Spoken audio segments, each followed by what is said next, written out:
brought to you by Silver Pumps.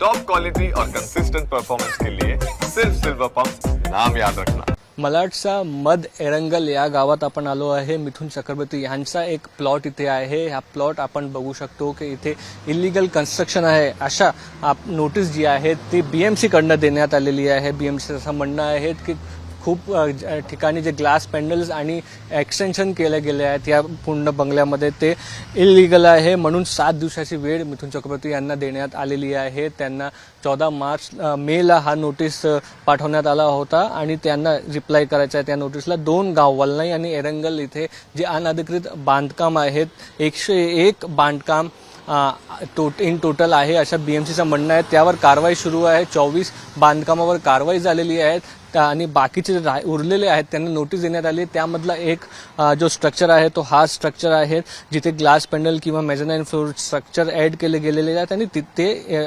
अनधिकृत बांधकाम आहे असं सांगण्यात आलं आहे। नोटीसमध्ये हेही मेन्शन आहे की प्रोसिक्युशन ही होऊ शकते जर रिस्पॉन्स नाही दिला गेला आणि इलिगल कन्स्ट्रक्शन असलं तर section 475A Mumbai municipal corporation act तहत कारवाई केली जाऊ शकते अशा या नोटीसमध्ये म्हणण्यात आलेलं आहे। मिथुन चक्रवर्ती यांच्याशी जे आपला संवाद झाला त्यांचं असं म्हणणं होतं की स्ट्रक्चरमध्ये काहीही इलिगल कन्स्ट्रक्शन अनधिकृत बांधकाम नाही आहेत। जे काही नोटीस बीएमसी कडनं देण्यात आलं आहे त्याला ते रिस्पॉन्ड करणार आहेत। कॅमेरा पर्सन आशिष दामापूरकर सोबत मुस्तफा शेख, मुंबई तक।